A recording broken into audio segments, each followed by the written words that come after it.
नमस्कार। श्रीमती मोहरी देवी तापड़िया कन्या महाविद्यालय जसवंतगढ़ के इस यूट्यूब चैनल पर मैं प्रवक्ता हनुमान मल शर्मा आप सभी का हार्दिक स्वागत और अभिनंदन करता हूं। प्यारे विद्यार्थियों, बीए तृतीय वर्ष के पाठ्यक्रम में तृतीय वर्ष में हिंदी साहित्य विषय के अंतर्गत आधुनिक काव्य जो आपका प्रथम प्रश्न पत्र है प्यारे विद्यार्थियों, उसमें हम कवि रामदास सिंह दिनकर जी की रचना कुरुक्षेत्र प्रबंध काव्य जो है इसके षष्ठ सर्ग की व्याख्या को हम पढ़ रहे थे। प्यारे विद्यार्थियों, आज हम इनके रामदास सिंह दिनकर जी के कुरुक्षेत्र प्रबंध काव्य के आगे के पदों की व्याख्या को लेकर हाजिर हैं, जो कि 21 और 22 के क्रम से हैं प्यारे विद्यार्थियों। और इस व्याख्या में इस पद में प्यारे विद्यार्थियों रामदास सिंह दिनकर जी ने विज्ञान के जो आविष्कार है उसका मानव के कल्याण के लिए किस प्रकार से उपयोग होना चाहिए उसके संदर्भ में बात बताई गई है। तो देखिए, पहले इस पद को पढ़ते हैं कि श्रेय व विज्ञान का वरदान, कि श्रेय व विज्ञान का वरदान हो सुलभ सबको सहज जिसका रुचिर अवदान, कि श्रेय वह नरबुद्धि का शिव रूप आविष्कार ढो सके जिससे प्रकृति सबके सुखों का भार, मनुज के श्रम के अपव्यय की प्रथा रुक जाए, सुख समृद्धि विधान में नर के प्रकृति झुक जाए। तो प्यारे विद्यार्थियों, इस पद में रामदास सिंह दिनकर जी ने प्रस्तुत इस व्याख्या को हम लिखेंगे। जब प्रसंग में क्या लिखना है कि प्रस्तुत पद्यांश कवि रामदास सिंह दिनकर जी द्वारा रचित कुरुक्षेत्र प्रबंध काव्य के षष्ठ सर्ग से अवतरित है या फिर उद्धृत है या फिर लिया गया, इस प्रकार से हम लिखेंगे। और इस पद में प्यारे विद्यार्थियों विज्ञान के आविष्कार मानव हित के लिए तभी होंगे जब मानव हित के लिए जो है कामना उनमें होगी, इच्छा होगी। मानव की जो बुद्धि है वो मानव की बुद्धि इस प्रकार से विज्ञान के आविष्कार करेगी जिससे मानव का हित हो सके। तो इस प्रकार से इस पद में मानव के जो है कल्याण के भाव से शिवत्व रूप में और श्रम की प्रतिष्ठा के रूप में और समता के रूप में इस बात की अभिव्यक्ति इस पद में की गई है। तो प्यारे विद्यार्थियों चलते हैं, इसमें थोड़े थोड़े शब्दार्थों को देख लेते हैं। श्रेय का अर्थ कल्याण है, ये शब्द काफ़ी बार आएगा। वरदान दिया है, सुलभ माने सरलता से प्राप्त है, सरलता से प्राप्त है। सबको सहज माने सहजता से, सरलता से, सहजता से। जिसका रुचि, रुचिर माने सुंदर। अवदान का अर्थ हो गया वरदान या दान देना, या फिर यहाँ पर सहकार से हैं, सहायक के रूप में है। और वह नर बुद्धि यानी मानव बुद्धि का शिव रूप का मतलब हो गया मंगलमय, मंगलमय या फिर कल्याणमय आविष्कार हो ढो सके मैंने वहन कर सके, जिससे प्रकृति सबके सुखों का भार, मनुष्य के श्रम का, मेहनत का, परिश्रम का, ठीक है, परिश्रम का अपव्यय यानी फिजूल खर्ची, फिजूल खर्ची ना हो, कि प्रथा वह रुक जाए या परंपरा रुक जाए।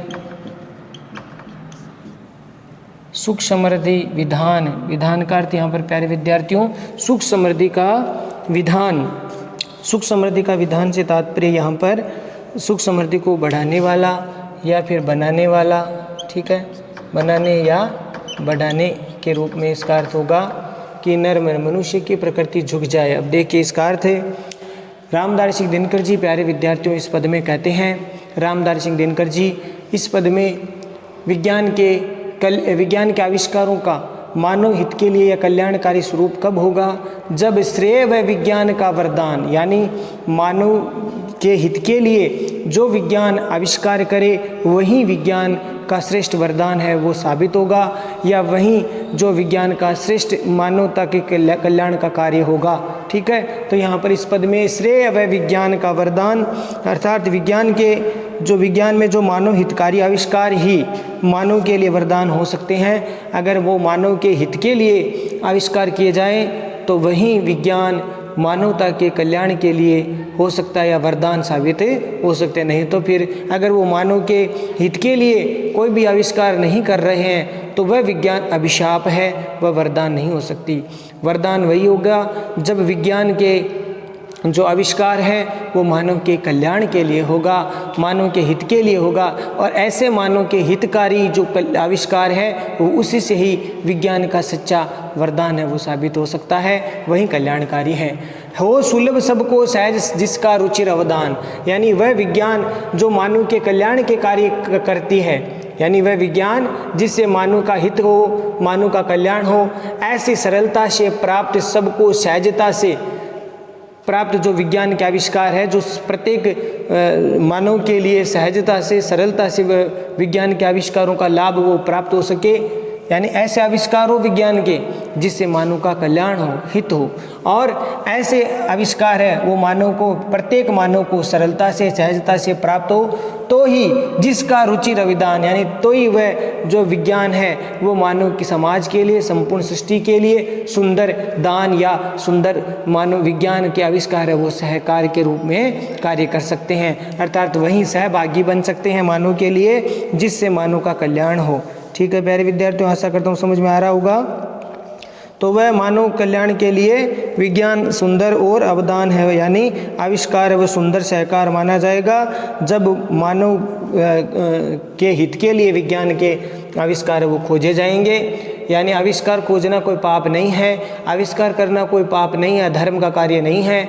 आविष्कार करो लेकिन ऐसे करो जिससे मानव संपूर्ण सृष्टि के लिए, मानव के लिए, प्रकृति के लिए वो कल्याणकारी हो।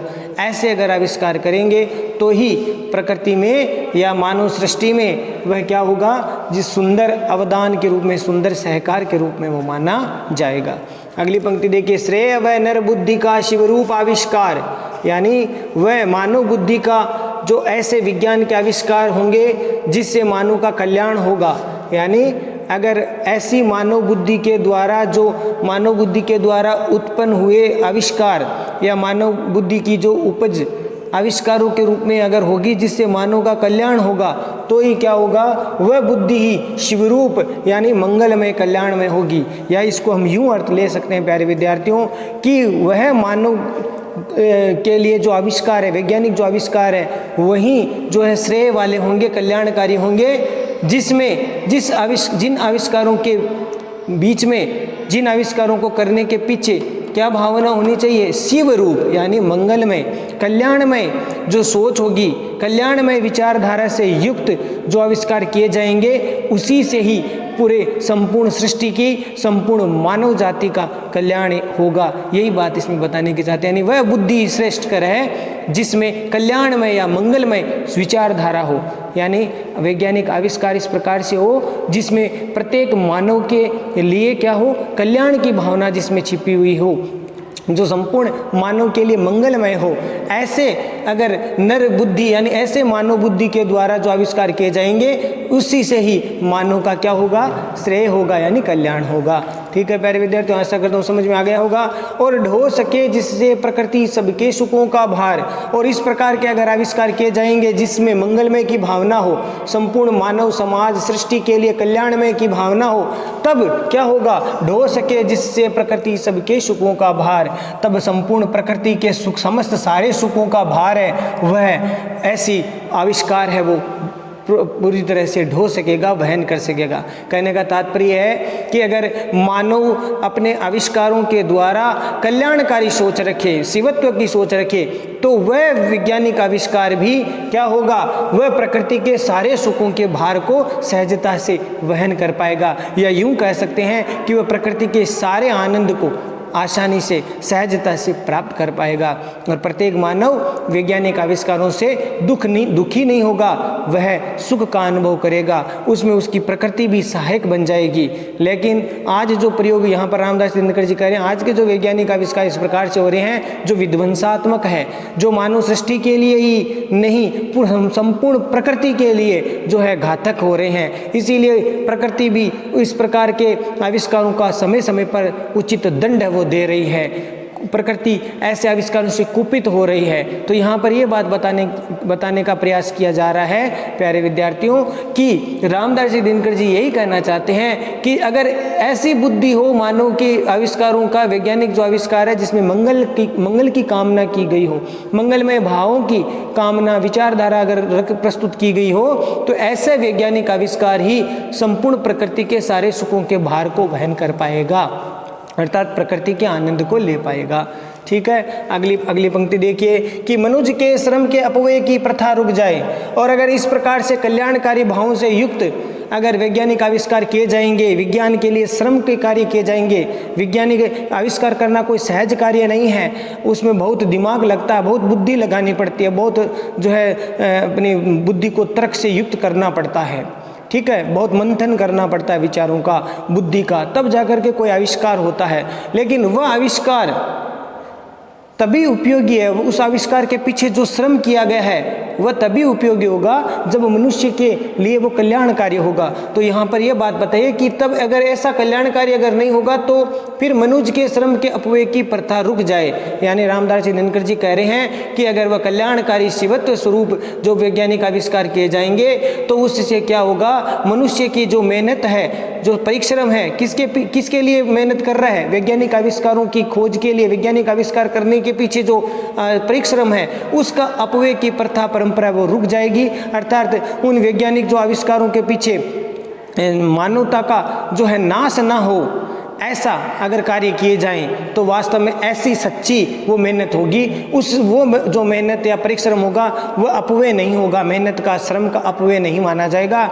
इसीलिए ऐसे वैज्ञानिक आविष्कारों के पीछे मनुष्य को श्रम करना चाहिए जिससे मानव का कल्याण हो, मानव का हित हो, संपूर्ण सृष्टि का जो है आनंद में मंगलमय भाव उसमें समाहित हो। तो ये बात इसमें बताइए कि अगर ऐसा करेंगे तो इससे क्या होगा, अगर कल्याणकारी सोच रखेंगे तो फिर मनुष्य के श्रम की जो मेहनत करने की जो फिजूल खर्ची है, अपव्यय की जो परंपरा है वो पूरी तरह से रुक जाएगी। कहने का तात्पर्य कि वैज्ञानिक जिस भाव से, जिस बुद्धि कौशल से नए नए वैज्ञानिक उपकरण या आविष्कार कर रहे हैं तो उसके पीछे जो मेहनत लग रही है वो फिर व्यर्थ नहीं जाएगी। ठीक है, तो ये अपव्यय की परंपरा रुक जाएगी। आशा करता हूँ समझ में आ रहा होगा। सुख समृद्धि विधान में नर के प्रकृति झुक जाए और फिर इस प्रकार से कल्याणकारी भाव अगर होगा, मानव हित की अगर बात सोचेंगे तो क्या होगा, संपूर्ण सृष्टि में सुख समृद्धि को वो बढ़ाने वाली होगी।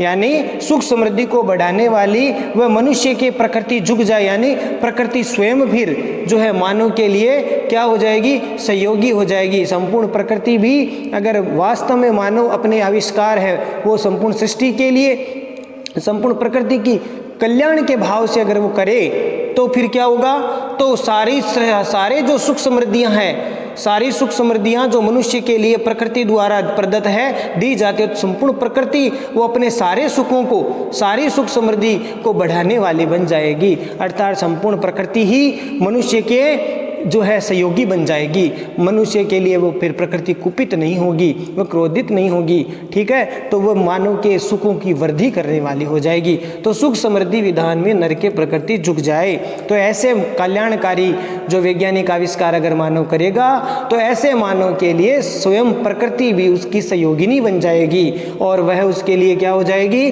सारे सुख समृद्धि को बढ़ाने वाली हो जाएगी, वह सुख समृद्धि में अभिवृद्धि करने वाली होगी। तो आशा करता हूँ प्यारे विद्यार्थियों पद समझ में आ गया होगा। और विशेष वाले बिंदु में आप लिख देना प्यारे विद्यार्थियों कि प्रत्येक वैज्ञानिक जो आविष्कार है वो मानव जाति के लिए क्या होना चाहिए, हितकारी होना चाहिए। हितकारी हो तभी क्या होगी, संपूर्ण प्रकृति भी उसके मानव के सहयोगी बनेगी और वह संपूर्ण प्रकृति ही मानव को सुख समृद्धियों से युक्त कर देगी।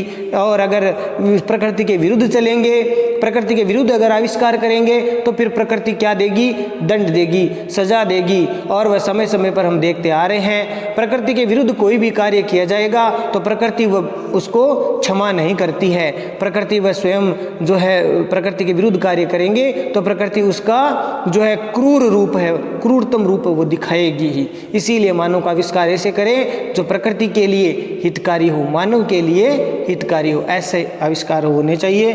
तो ये बात इसमें लिख सकते हैं। साथ ही इसमें कवि ने मानव का जो श्रेय बताया है वह विज्ञान मानव का श्रेय इसमें है कि विज्ञान तभी अभिशाप नहीं होगा, वरदान साबित होगा जब वह मानव हित के लिए कार्य करेगी। यानी विज्ञान तब तक अभिशाप है अगर वह मानव सृष्टि के लिए, मानव जाति के लिए नाश का कारण बनती है, तब तो विज्ञान क्या है, अभिशाप है। लेकिन वह वरदान तब साबित हो सकती है जब वह मानव के कल्याण के लिए कार्य करे, मानव का हित सोचे, संपूर्ण सृष्टि प्रकृति का हित सोचे। तो ऐसे वैज्ञानिक आविष्कार क्या होंगे प्यारे विद्यार्थियों? ऐसे वैज्ञानिक आविष्कार है वो मानव के लिए, वैज्ञानिक आविष्कार है वो मानव के लिए वरदान साबित होंगे। ठीक है, तब विज्ञान को हम अभिशाप नहीं मानेंगे।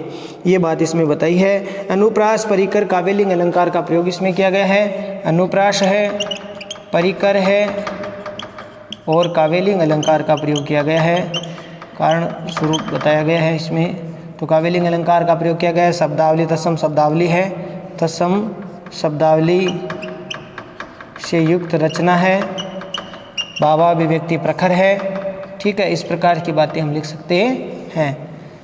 तो आशा करता हूँ ये पद समझ में आ गया होगा। अगला पद देखते हैं कि श्रेय होगा मनुज का समता विधायक ज्ञान, स्नेह सिंचित न्याय पर नव विश्व का निर्माण, और एक नर में अन्य का निशंक दृढ़ विश्वास, धर्म दीप्त मनुष्य का उज्ज्वल नया इतिहास, समर शोषण ह्रास की विरुदावली से हीन, पृष्ठ जिसका एक भी होगा न दग्ध मलिन, मनुज का इतिहास जो होगा सुधामय कोश, छलकता होगा सभी का सभी नर का जहाँ संतोष, छलकता होगा सभी नर का जहाँ संतोष। देखिए प्यारे विद्यार्थी, इस पद में भी रामदास दिनकर जी ने वैज्ञानिक जो आविष्कार है वो समता वाले होने चाहिए, यानी मानव कल्याण का जो श्रेय है तब होगा जब वैज्ञानिक जो आविष्कार है उससे संपूर्ण मानव जाति में समता का विकास हो, न्याय का विकास हो, परस्पर संतोष की, भाईचारे की, सहानुभूति की भावना विकसित हो, तब वह मानव के हितकारी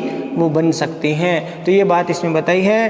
तो विषय प्रसंग में आप लिख देना है, प्रस्तुत पद्यांश कवि रामदास दिनकर जी द्वारा कुरुक्षेत्र प्रबंध काव्य के षष्ठ सर्ग से अवतरित है, और इसमें धरती पर मानव जाति के कल्याण को के जो भाव व्यक्त किया है, साथ ही साथ समता, न्याय, संतोष, निर्भयता आदि के भावों के द्वारा ही मानव का हित होगा, ये बात भी इसमें बताने की कोशिश की है। तो यहाँ पर कुछ एक शब्दार्थ देख लेते हैं। श्रेय मने कल्याण, मनुज मने मनुष्य, समता मने समानता, समत्व, ठीक है, या समानता, विधायक यानी विचारधारा, ऐसा विचारधारा, सोच वाला, चिंतन वाला, विचारों वाला, ज्ञान जो स्नेह सिंचित यानी स्नेह से सिंचा हुआ हो, स्नेह व्यवहार से सिंचित हो, जो न्याय युक्त हो, नव मन नए, विश्व का, संसार का निर्माण करने वाला हो, एक नर में, एक मनुष्य में, एक व्यक्ति में अन्य व्यक्ति का निशंक मन शंका रहित, निडर, शंका रहित या फिर निडर निर्भय रूप में, दृढ़ विश्वास पनपे आपस में, सब में परस्पर दृढ़ विश्वास है, सभी हर एक व्यक्ति एक दूसरे से क्या हो, निर्भय हो, शंका रहित हो। आज एक मनुष्य दूसरे मनुष्य को देख करके डर रहा है, एक देश दूसरे देश को देख करके डर भयभीत हो रहा है, किस कारण से? ऐसे वैज्ञानिक आविष्कार जो विध्वंसात्मक है, उनके बल पर एक देश दूसरे देश को डरा रहा है, भयभीत कर रहा है। तो यहाँ पर कामना की गई है कि एक मनुष्य दूसरे मनुष्य से नहीं डरे, शंका रहित रहे, दृढ़ विश्वास पनपे उनमें, धर्म दीप्त हो, धर्म का प्रकाश, धर्म से प्रकाशित हो, ठीक है, और मनुष्य का उज्ज्वल है, सफ़ेद है, उज्ज्वल स्वच्छ जो नया इतिहास है वो जगमग करे। समर मने युद्ध, शोषण का अर्थ शोषण उत्पीड़न से है यहाँ पर, और ह्रास का मतलब इसे कमी होता है, तो यहाँ पर कमी या पतन से हम ले सकते हैं, अवनति से ले सकते हैं। विरुदावली का मतलब होता है यशोगान, यशोगाथा से हीन हो, रहित हो। पृष्ठ मन पन्ने, एक भी होगा न दग्ध, दग्ध मन दुख से पीड़ित या जले वे। मलिन मन अस्वच्छ, अपवित्र, मेले, गंदे, ठीक है। मेले गंदे, इस प्रकार का भाव यहाँ पर आता है। यहाँ पर बुरे आचरण के द्वारा कोई भी अस्वच्छ ना हो, अपवित्र ना हो। ठीक है। मनुष्य का इतिहास, मनुष्य का इतिहास जो होगा, सुधामय कोश का अर्थ हो गया अमृतमय। सुधा कहते हैं अमृत को, और अमृतमय, अमृत से युक्त, कोश में भंडार, अमृत से भरा हुआ भंडार हो, छलकता हो, बाहर छलकता हो सभी नर का, जहाँ संतोष का भाव, परस्पर संतोष का भाव। यानी कबीरदास जी की उक्ति याद आती है कि गोधन गजधन वाजधन और रतन धन खान, जब आवे संतोष धन सब धन धूरी समान। तो यहाँ संतोष धन की बात कही जा रही है कि मनुष्य संतोष रखे, आविष्कारों में भी संतोष इस प्रकार से रखे कि मानव का कल्याण हो, ये भाव हो। आज बस होड़ मची हुई है, संतोष नहीं है किसी को भी, धैर्य नहीं है, ये बात इसमें बताने की कोशिश की। देखिए अब अर्थ इसका, रामदासी दिनकर जी कहते हैं कि श्रेय होगा मनुष्य का समता विधायक ज्ञान। यानी अगर मनुष्य आज के आधुनिक अभिनव मानव के लिए, आधुनिक वैज्ञानिक मानव के लिए, उसका श्रेय कब होगा, कल्याण होगा, जब उसमें समता विधायक ज्ञान हो। यानी समत्व की, परस्पर मानव में क्षमता की विचारधारा जो पनपे, समता की विचारधारा का ज्ञान है उनमें जो है भरे, तभी क्या होगा, मनुष्य का कल्याण हो। यानी सब समानता से रहे, सब में समानता का भाव हो, ऐसी विचारधारा से युक्त होगा, तभी क्या होगा, मनुष्य का कल्याण होगा। किसी भी प्रकार का ऊंच नीच भेदभाव ना हो, ये बात कहना चाहते हैं। तो मनुष्य का कल्याण कब होगा, श्रेय माने कल्याण, कब होगा कल्याण, जब समता विधायक ज्ञान, यानी सब परस्पर, इस सृष्टि के संपूर्ण मानव परस्पर क्या हो, परस्पर समता यानी समत्व की विचारधारा जो उसमें भरी हुई हो, तब मनुष्य का कल्याण होगा। स्नेह सिंचित न्याय पर नव विश्व का निर्माण, और ऐसे विश्व का निर्माण होना चाहिए जो स्नेह व्यवहार से सिंचित हो, भाईचारा न्याय से ओतप्रोत हो, भरा हुआ हो। यानी जब स्नेह व्यवहार परस्पर मानव में स्नेह व्यवहार से सिंचित, परस्पर भाईचारा और न्याय से भरा हुआ जो नए संसार का निर्माण हो, तो वो मानव का कल्याणकारी हो सकता है। ठीक है। तो संपूर्ण नए विश्व का निर्माण कब हो, कैसा हो, जिसमें स्नेह व्यवहार से सिंचित हो, परस्पर मानव में भाईचारा न्याय की भावना हो, ऐसे नए संसार की कामना यहाँ पर की गई है। नए संसार का निर्माण होना चाहिए।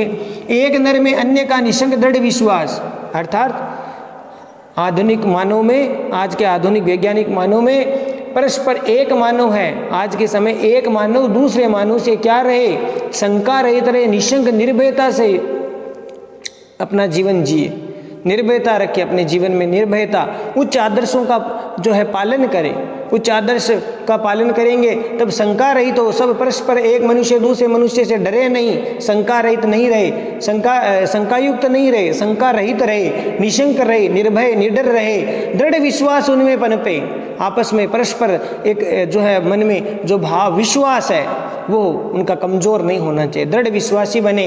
और धर्म दीप्त मनुष्य का उज्ज्वल नया इतिहास, और ऐसे संसार की कामना रामदास दिनकर जी ने की है कि जिसमें मनुष्य धर्म से प्रकाशित हो। यानी धर्म जरूरी है, धर्म आवश्यक है। हमारे संपूर्ण विगत इतिहास को देखें तो उस समय मानव के लिए सबसे पहला कार्य था धर्म का। धर्म आज क्षीण होता जा रहा है, धर्म से कोई भयभीत नहीं हो रहा है। हर आदमी धर्म को साथ में रख करके ही कार्य करता था, कर्म करता था। उससे क्या होता था, परस्पर सद्भावना रहती थी, परस्पर भाईचारा, संवेदना, आपस में जो है मेल मिलाप उनका प्रगाढ़ होता था। लेकिन अब धर्म से कोई नहीं डरता, धर्म को ताक पर रख दिया। इस कारण से ही ये हो रहा है कि एक धर्म दीप्त मनुष्य का उज्ज्वल नया इतिहास। तो रामदास दिनकर जी कहते हैं कि धर्म से प्रकाशित मनुष्य का उज्ज्वल स्वच्छ प्रकाशमान जो इतिहास है वो इतिहास की रचना की जाए। ठीक है, जिसमें धर्म से प्रकाशित मनुष्य का ज्ञान उसमें हो, दृढ़ विश्वास परस्पर पनपे, और एक व्यक्ति दूसरे व्यक्ति से शंका रहित हो, निर्भय हो, निडर हो, परस्पर उनमें दृढ़ विश्वास पनपे, धर्म से प्रकाशित हो, ऐसे मनुष्य का उज्ज्वल नया इतिहास है वो लिखा जाना चाहिए। और ऐसे उज्ज्वल इतिहास में क्या नहीं हो, समर शोषण ह्रास की विरुद्धावली से हीन, यानी ऐसी सृष्टि, ऐसा संसार की कामना की रामदास दिनकर जी ने, जिसमें मनुष्य परस्पर युद्ध ना करे, शोषण उत्पीड़न और ह्रास यानी पतन की, मनुष्य के पतन की जो अवनति की वीरदावली से वो हीन हो, यानी जहाँ पर मनुष्य के पतन की अवनति की यशोगान ना किया जाए, अर्थात मनुष्य के पतन की नई उन्नति का यशोगान होना चाहिए। तो यहाँ पर रामदास दिनकर जी कहते हैं कि आज के मनुष्य में ऐसे सृष्टि का निर्माण, ऐसे नए इतिहास की जो कामना करता हूँ, ऐसे नए इतिहास की आवश्यकता है जो परस्पर युद्ध के लिए, शोषण उत्पीड़न के लिए और अवनति की, जिसमें बिल्कुल भी यशोगान से वो रहित हो, अर्थात जहाँ पर कोई किसी के साथ में युद्ध ना करे, कोई किसी का शोषण उत्पीड़न ना करे और कोई किसी का पतन ना हो। इस प्रकार से ऐसी विरुद्धावली से हीन संसार की, समाज की कामना करते हैं। और आगे की देखो रामदास दिनकर जी के, पृष्ठ जिसका एक भी होगा न दग्ध मलिन, यानी ऐसा हो जिसमें मनुष्य की, मानव जाति के या मानव समाज के जीवन में एक भी पृष्ठ यानी एक भी पन्ना ऐसा ना हो जो दग्ध हो, मलिन हो, यानी मनुष्य के दुख और पीड़ा से वो जला हुआ हो। यानी किसी भी समाज में ऐसी सृष्टि की कामना है कि जहाँ पर किसी भी प्रकार से कोई लोग, परस्पर व्यक्ति जो है, एक व्यक्ति जो है परस्पर, जो सारे व्यक्ति है वो दुखों से पीड़ित ना हो, दुखों से जले हुए ना हो, दग्ध ना हो, मलिन और अपने दुराचरणों से अपवित्र ना हो, गंदे ना हो, मेले ना हो। यानी आचरण उनका कैसा होना चाहिए? सदाचरण होना चाहिए, अच्छा आचरण करे, दुराचरण से अपने जीवन को मलिन ना करे, अस्वच्छ ना करे, अपवित्र ना करे। और मनुष्य का इतिहास जो होगा सुधामय, अगर ऐसे इतिहास अगर बनाता है मनुष्य, ऐसे कल्याणमय जो जिसमें कोई किसी से दुख से पीड़ित ना हो, जहाँ पर युद्ध ना हो, उत्पीड़न ना हो, किसी का पतन ना हो, जो धर्म से प्रकाशित हो, जो जहाँ पर शंका रहित सब रहे, दृढ़ विश्वास से इनमें परस्पर रहे, स्नेह व्यवहार से सिंचित हो, ऐसे जिसमें समानता की विचारधारा हो, ऐसा संसार होगा। वो कैसा होगा? जो होगा सुधामय कोश, जो सुधामय यानी अमृतमय कोश के समान, अमृतमय भंडार के समान, आनंदमय कोश के समान हो जाएगा। ठीक है प्यारे विद्यार्थियों, तो आनंद से भरा हुआ ऐसा समाज हो, ऐसी सृष्टि की कामना किए जो अमृत से भरे हुए भंडार के समान हो, और छलकता होगा सभी नर का जहाँ संतोष। और ऐसे सुधामय अमृतमय भंडार से युक्त जो संसार होगा, उसमें मनुष्य का संतोष है वो छलकता रहेगा, अर्थात सभी मनुष्य में संतोष की भावना व्याप्त हो।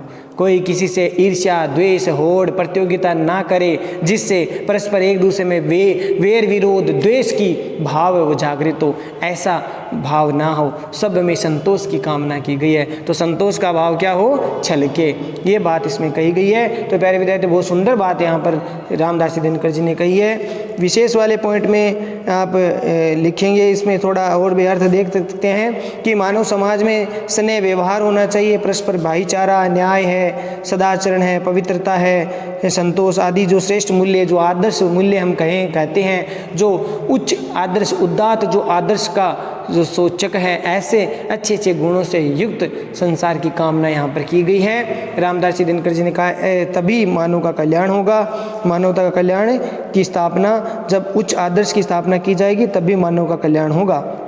कहने का तात्पर्य है कि विज्ञान के जो घातक आविष्कारों की अपेक्षा, बहुत सुंदर बात कही है कि विज्ञान के घातक आविष्कारों की अपेक्षा अगर उच्च आदर्श से युक्त जो जीवन शैली अपनाए जाए, उच्च आदर्शों को अपनाए जाए, तो उसी से ही मानव का कल्याण होगा। केवल वैज्ञानिक आविष्कारों से मानव कल्याण नहीं होगा।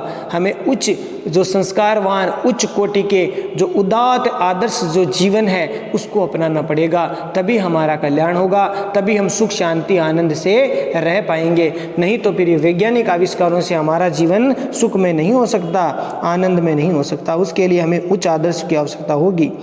और विशेष वाले पॉइंट में लिख देना, आध्यात्मिक चिंतन के अनुसार एक बात कही है यहाँ पर, सुधामय कोश का अर्थ यहाँ पर आनंदमय कोश है। तो आध्यात्मिक चिंतन में एक बात आती है, 5 कोश होते हैं, पंचकोश जिनको कहा जाता है, उसमें एक आनंदमय कोश भी होता है। तो यहाँ पर इस ओर संकेत किया है, जैसे इसमें अन्नमय कोश, विज्ञानमय कोश, प्राणमय कोश, मनोमय कोश, इस प्रकार से एक कोश और होता है आनंदमय, जो अंतिम कोश होता है आनंदमय कोश। तो इस प्रकार से पंच महाभूतत्व होते हैं, ठीक उसी प्रकार से पंच कोश, पंच प्राण होते हैं। तो पंच कोश जो है यहाँ पर अंतिम आनंदमय कोश, उसी की ओर संकेत किया है सुधामय कोश के द्वारा। रामदास दिनकर जी का कथन ये संकेत करता है कि आनंदमय कोश की प्राप्ति हो, कि मनुष्य का सबसे अंतिम जो लक्ष्य है आनंदमय कोश, तो आनंद की प्राप्ति करना। तो यहाँ पर आनंद में सुधा में कोश से द्वारा आध्यात्मिक चिंतन के अनुसार जो 5 बताते हैं कोश, अन्नमय, विज्ञानमय, प्राणमय, मनोमय, इस प्रकार के कोशों में इस जगत के समस्त जो आनंदमय कोश है वो अंतिम जो सर्वश्रेष्ठ माना जाता है, उसके लिए यहाँ पर संकेत किया है, जिससे संपूर्ण मानव जाति की जो वासनाएं हैं वो मुक्त हो जाए। ऐसे सुधामय कोश से उसी की ओर संकेत यहाँ पर किया गया है। मानव के उच्च मूल्यों और आदर्शों का अपनाने पर संदेश दिया गया है। यहाँ पर कवि रामदास दिनकर जी ने मानव के उच्च आदर्श और मूल्यों को अपनाने का संदेश दिया है। अनुप्रास, रूपक, परिकर और काव्यलिंग अलंकार का प्रयोग किया गया। प्यारे विद्यार्थियों, यहाँ पर अनुप्रास तो है ही है, साथ ही साथ परिकर भी है और रूपक है, और यहाँ पर काव्यलिंग अलंकार का प्रयोग भी किया गया है। तो ये अलंकारों में आप लिख देंगे। और तत्सम तद्भव शब्दावली से युक्त रचना है, और मानव के उच्च आदर्शों की कामना की गई है, ये आप इसमें विशेष वाले पॉइंट में लिख सकते हैं। प्यारे विद्यार्थियों, आशा करता हूँ दोनों पद आपको समझ में आ गया होगा। केवल अंत में एक पद हो रहा है, उसको हम पढ़ाएंगे, ठीक है, अगले वीडियो में, अगले व्याख्यान में। तब तक के लिए इन व्याख्याओं को आप ठीक से पढ़ना है आपको। आशा करता हूँ ये पद आपको समझ में आ गया होगा।